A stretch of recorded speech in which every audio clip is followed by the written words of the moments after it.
Olá, bem-vindos a mais um vídeo aqui no canal Ricardo de Paris.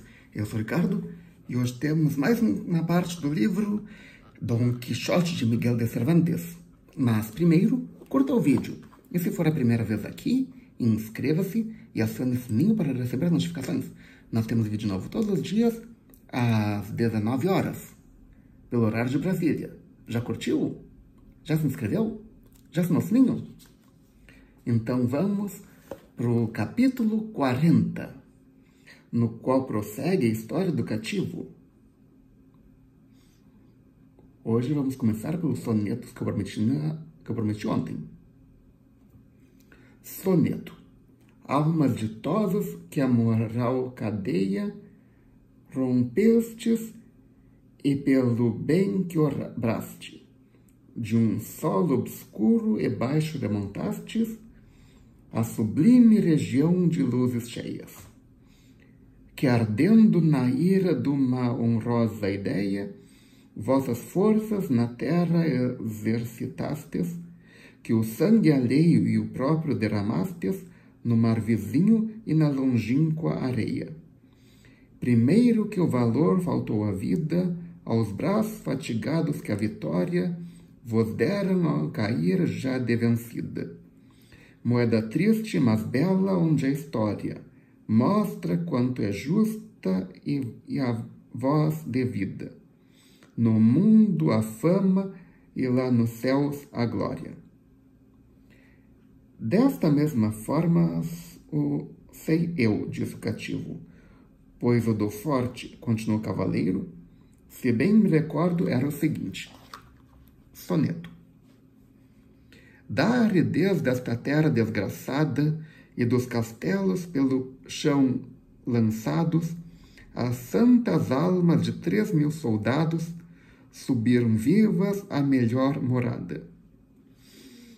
Muito grande valentia exercitada, por aqui por seus braços esforçados, mas afinal já poucos e cansados, todos morreram vítimas da espada. É este o solo onde padeceram tristes sucessos as hispanas gentes no atual século e nos que já correram.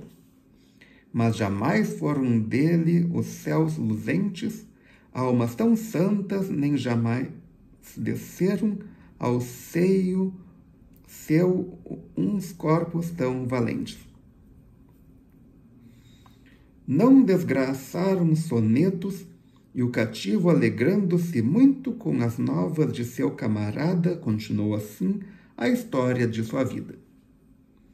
Rendidos que foram a goleta e o forte, os turcos mandaram desmantelar a goleta, porque o forte ficou em tal estado que não houve que lançar por terra, e para a desmantelar mais depressa e com menos trabalho, minaram-na por 3 partes, por nenhuma delas, porém, se pôde fazer voar mesmo aquilo que parecia menos sólido, que eram as muralhas velhas, o que com muita facilidade veio à terra, foi quanto havia ficado em pé da fortificação nova que tinham feito o Fratim. Nota do editor 1. Jacome Poliazzo, chamado o Fratim, que, sob as ordens dos 2 reis de Espanha, fortificou Gibraltar. Gibraltar era um rochedo no sul da Espanha, próximo da África. Já esteve lá? Se já, coloque nos comentários abaixo.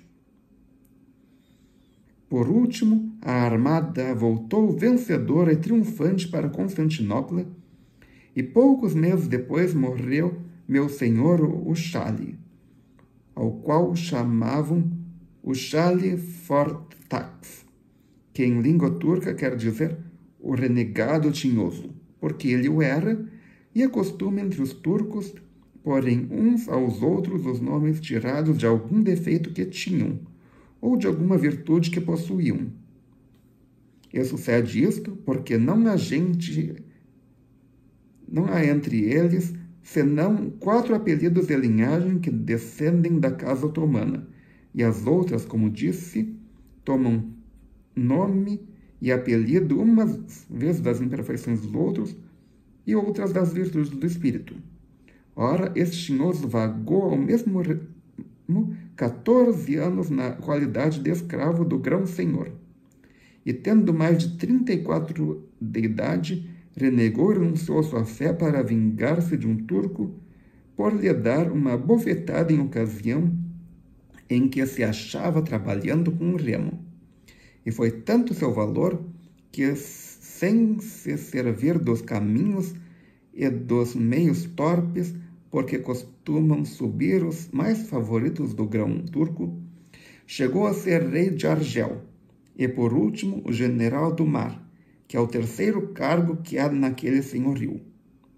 Era calabrês de nação e moralmente considerado um homem de bem, e tratava com muita caridade os seus cativos, que chegou a ter no número de 3.000, os quais, depois da sua morte, foram repartidos conforme a sua disposição testamentária, entre o grão-senhor, que também é filho herdeiro de quantos súditos morrem, e entra em partilha com os mais que deixa o defunto, e entre seus renegados.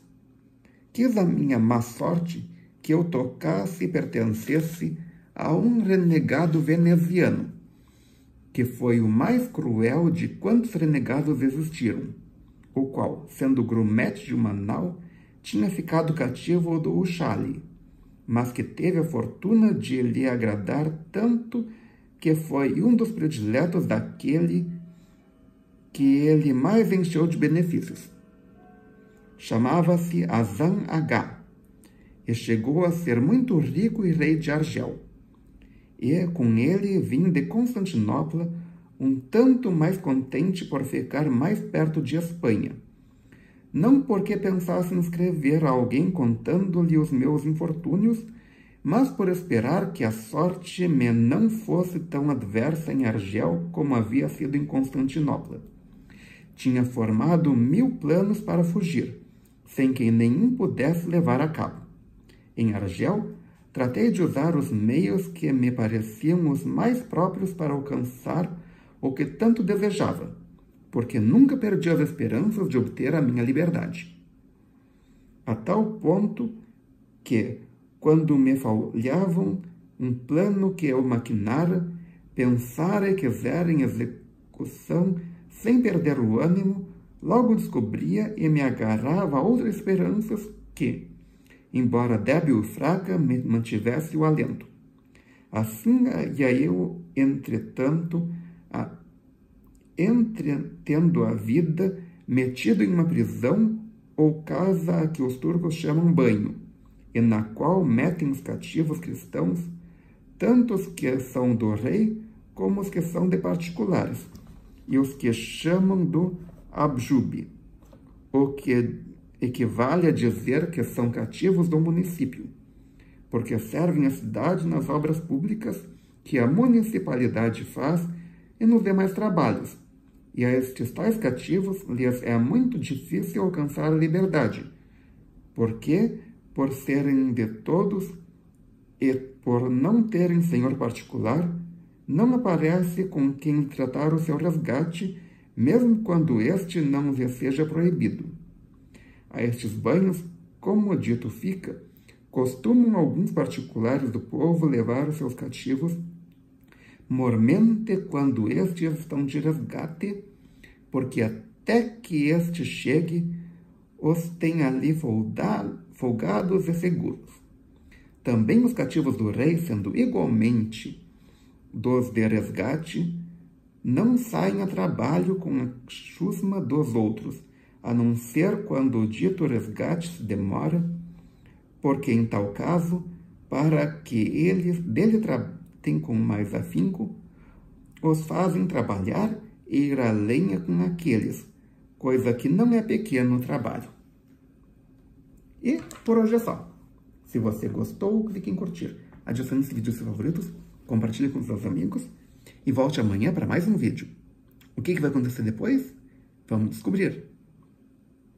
Obrigado pela presença, obrigado pela audiência, Até amanhã com mais um vídeo e tchau!